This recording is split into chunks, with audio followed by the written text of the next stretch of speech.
Hi guys, તમારું આજના વિડીયોમાં સ્વાગત છે. અને આજે આપણે શીખવાના છે દાખલા ગણિતના. તો આ છે મારો નવો વ્લોગ. તો પ્લીઝ આ વિડીયોને લાઈક કરજો, આખો જોજો અને લાઈક અને સબસ્ક્રાઈબ અને શેર કરજો. તો ચલો આજે આપણે દાખલા શીખવાના છે.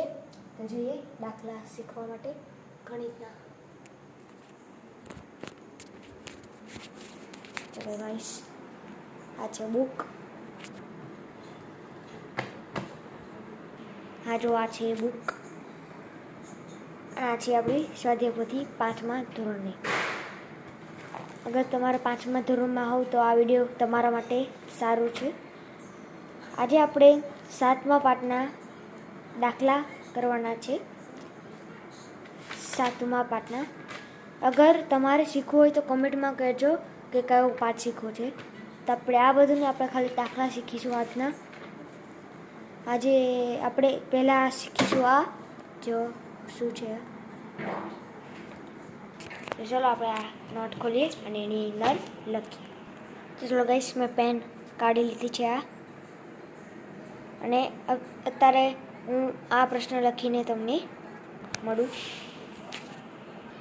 ચલો ગાઈસ, મેં પ્રશ્ન લખી દીધો છે. અને આજે હું તમને આ એ દાખલા છે તમને ઇઝી રીતમાં શીખવાડીશ.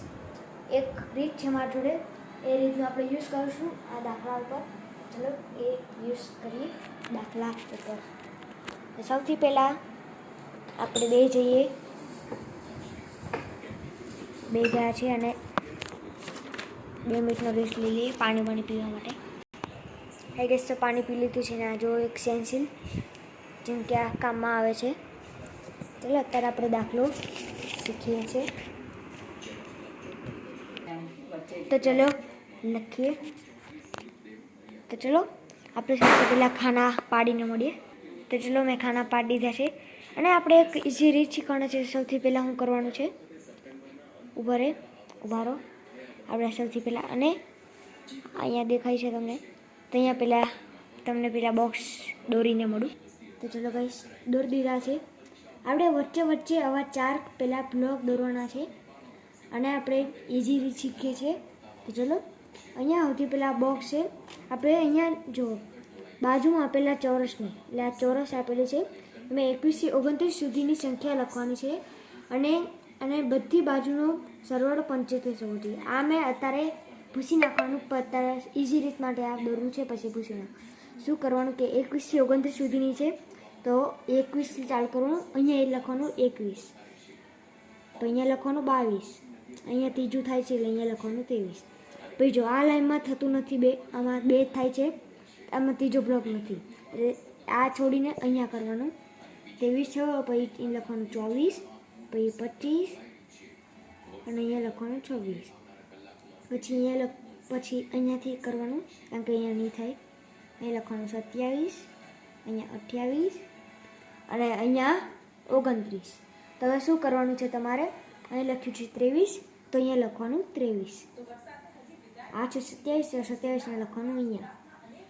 આ છે 29 તો 29ને લખવાનું અહીંયા. અને પછી આ છે 21 તો 21 લખવાનું અહીંયા.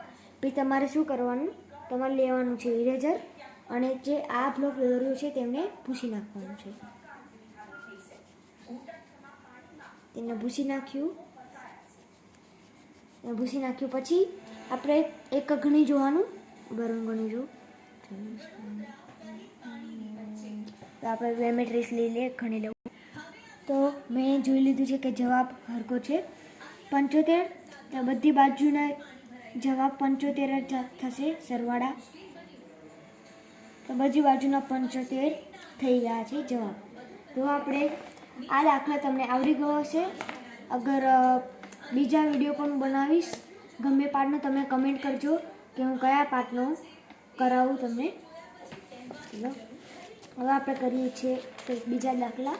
હવે આપણે કરવાના છે આ, એમાં આપણે નાનું કરીએ. આમાં શું કરવાનું છે કે વિશિષ્ટ સંખ્યા શોધવાની. આપણે શું કરવાનું, જેમ કે છે પહેલાં 347 સંખ્યાને ઉલટા ક્રમમાં સૌથી પહેલાં લખવાનું. 347ને ઉલટા ક્રમમાં ગોઠવતા કેટલા થાય તો કે 7, 4 અને 3 એટલે કેટલા 743. 743. હવે આ બે સંખ્યા છે, પી નીચે લખવાનું એરો કરીને બંને સંખ્યાનો સરવાળો કરતા બંને સંખ્યાનો સરવાળો કરવાનો એટલે જવાબ મળશે. જો અહીંયા લખ્યું છે 1090. 1090 જવાબ આવ્યો. હવે 1090 તે વિશેષ સંખ્યા નથી. વિશેષ સંખ્યા તમને સમજાવું. જેમ કે આ છે 1991 એટલે આ લખેલું છે. જેમ કે આમ ઊંધું સીધું કરવાથી 1991 છે અને ઊંધું કરવાથી પણ 1991 એટલે સરખો જ છે. એટલે આ છે વિશેષ સંખ્યા અને આ નથી. કેમ કે અહીંયા 1090 હવે 0901 એવું છે. તો હવે એ નથી તે લખવાનું. 1090 એ વિશેષ સંખ્યા નથી. પછી તેથી તેને ઉલટા ક્રમમાં ફેરવતા અહીંયા લખેલું છે 0901. પછી આ બેનો સરવાળો કરવાનો. બંનેનો સરવાળો કરતાં જવાબ મળે છે 1991. 1991 એ વિશેષ સંખ્યા છે. અને તમને સમજાવું કે 1991 તે બે બાજુ સરખા થતા હોય તેને કહેવાય છે વિશેષ સંખ્યા. અને હવે આપણે કરવાના છે આ દાખલા. એ અત્યારે નથી કરવાના, એ આપણે કરીશું પાર્ટ 2માં. આજે તમને આ વિડીયો તો ગાઈસ તમને આ વિડીયો સરસ લાગ્યો હોય તો પ્લીઝ વિડીયોને લાઈક કરજો, સબસ્ક્રાઈબ કરજો અને શેર કરજો. તો બાય બાય, મળીએ આજના વિડીયોમાં આટલું જ. પાર્ટ 2માં બીજું. બાય.